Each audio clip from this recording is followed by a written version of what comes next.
Dahulu kala, sebelum adanya padi, penduduk Pulau Jawa mengkonsumsi jawawut sebagai makanan pokoknya. Tahun 929 sebelum Kerajaan Talaga berdiri, dikisahkan seorang bernama Sanghyang Rongkob, anak Prabu Daksajaya dari Kerajaan Medang Mataram kuno, melakukan perjalanan ke arah barat untuk membuka alas Talaga di sebelah selatan Gunung Cermai.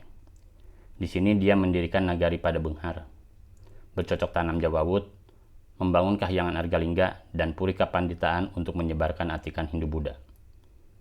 Peradaban Sanghyang Rongkob ini akhirnya hancur akibat badai api Gunung Cermai yang membakar nagari Padebenghar dari mulai Apuh hingga Citaman. Tahun 1076, peradaban ini dibangun kembali oleh Prabu Darmasuci. Dia mendirikan Kerajaan Talaga dengan Puri Kahyangan Agung sebagai pusat nagari. Kahyangan Argalingga, Puri Kepanditaan, Kaputren Baru Jaksi juga dibangun kembali. Jalan-jalan yang terbilang sangat modern dibangun Prabu Darmasuci dari tap-tapan batu gunung untuk menghubungkan desa-desa. Dimulai dari Kahyangan Argalingga, Cibunut, Pasir Bitung, Puri Kapanditaan, Kaputren Baru Jaksi Citaman, lalu kembali turun ke Puri Kahyangan Agung, naik ke Paguron Garasiang, kembali turun ke Citando, terus ke Sindangpala, dan sampai ke Kuta Walangsuji, Banjaran. Kuta Walangsuji ini nanti di masa Raja Darmasuci II dipakai sebagai Puri Kepatihan dan pusat pelatihan tentara Kerajaan Talaga. Lalu di masa Raja Palembang Gunung, Kuta ini menjadi pusat kerajaan dengan Kaputren di Cigumawang dan Kepatihan di Banjaran. Adapun Puri Buni Asi itu dipakai sebagai Kaputren ketika pusat kerajaan pindah ke Talaga sekarang. Pemerintahan Prabu Darmasuci terbilang sangat berhasil membangun suatu tata pemerintahan beserta infrastrukturnya. Dia sudah sangat tua, sedangkan putra mahkotanya masih kecil. Akhirnya tugas dia sebagai raja digantikan oleh putra angkatnya yang bernama Prabu Abhiseka Gurugantangan. Kemudian, setelah putra mahkota berumur 17 tahun, Prabu Abhiseka menyerahkan tampuk kekuasaannya kepada putra mahkota Abhirawa Guru Putih dengan gelar Prabu Darmasuci II, yang pelantikannya disaksikan ayahanda Prabu Darmasuci. Pada masa Prabu Darmasuci II inilah Kerajaan Talaga memulai budidaya pare sebagai pengganti jawawut di Darmalarang. Pada masa sekarang, Darmalarang adalah sebuah desa yang terletak di Kecamatan Banjaran, Kabupaten Majalengka, Provinsi Jawa Barat. Desa ini merupakan daerah yang sangat subur. Di sini terdapat sebuah situ yang bernama Situ Cipamintar, di mana dulu waktu Kerajaan Talaga masa Prabu Darmasuci II, tempat inilah yang dijadikan sebagai pusat budidaya pare untuk menggantikan jawawut sebagai makanan pokok di wilayah Kerajaan Talaga. Kembali ke masa Kerajaan Talaga dahulu. Prabu Darmasuci II mempunyai dua orang anak, yaitu Raden Panglurah dan Ratu Simbarkancana.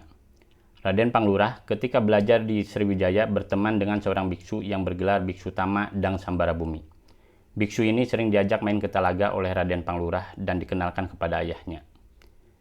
Dia pintar dalam ilmu perang dan bercocok tanam di Talaga sampai akhirnya dia mendapat julukan Palembang Gunung, yang artinya menebar pare di gunung. Karena kepintarannya, akhirnya biksu ini dinikahkan dengan Ratu Simbarkancana dan diangkat sebagai patih untuk mengurus kawah Candra di muka bala tentara Kerajaan Talaga di Walangsuji. Selain itu pula, Prabu Darmasuci II menugaskan patih ini untuk membuka budidaya pare di suatu tempat yang disebut Darmalarang, tepatnya di kawasan Situ Cipamintar. Dibantu oleh temannya, seorang pedagang bangsa Cina dari negeri Sriwijaya yang bernama Tang Bok Siu. Dia ditugasi untuk memimpin dan bertanggung jawab dalam usaha budidaya pare ini.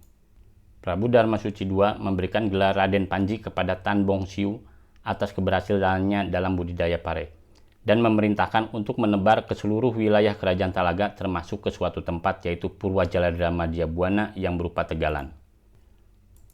Purwajaladra Madyabuana ini dulunya merupakan sebuah telaga besar yang bobol dan kering akibat megatrust yang melahirkan Sungai Cilutung sampai sekarang. Di tegalan ini, Raden Panji menebar benih pare dan mengurusnya dengan rasa penuh tanggung jawab. Dia selalu berkeliling Purwajaladra Madyabuana untuk mengontrol tanaman pare dengan menunggang turangga putih. Secara rutin dia berkeliling melalui sisi sebelah barat tegalan melalui Parung.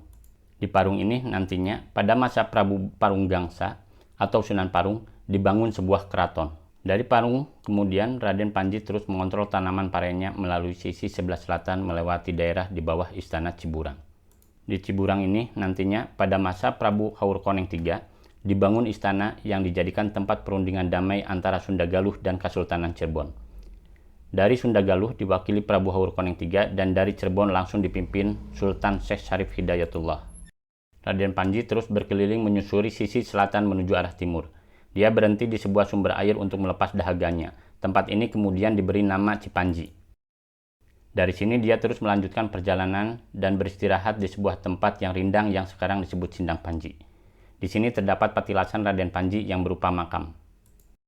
Kemudian dia melanjutkan perjalanan ke arah barat dan beristirahat di daerah Cidulang dan Cikijing.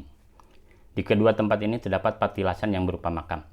Malahan, patilasan di Cikijing akhirnya menjadi nama dusun yaitu Blok Cipanji. Padahal sebenarnya Cipanji itu adalah nama sebuah mata air yang mengalir ke Tegalan. Raden Panji kemudian meneruskan perjalanannya mengontrol tanaman pare sampai kembali ke Dharmalarang. Tugas ini terus dilakukan secara rutin sehingga terdapat beberapa tempat yang akhirnya memakai nama Panji sebagai nama daerahnya. Akhir cerita, Raden Panji meninggal dan dimakamkan di sebuah mencut sebelah utara timur Situ Cipamintar. Di desa Dharmalarang dikenal dengan sebutan Eyang Panji Laksana.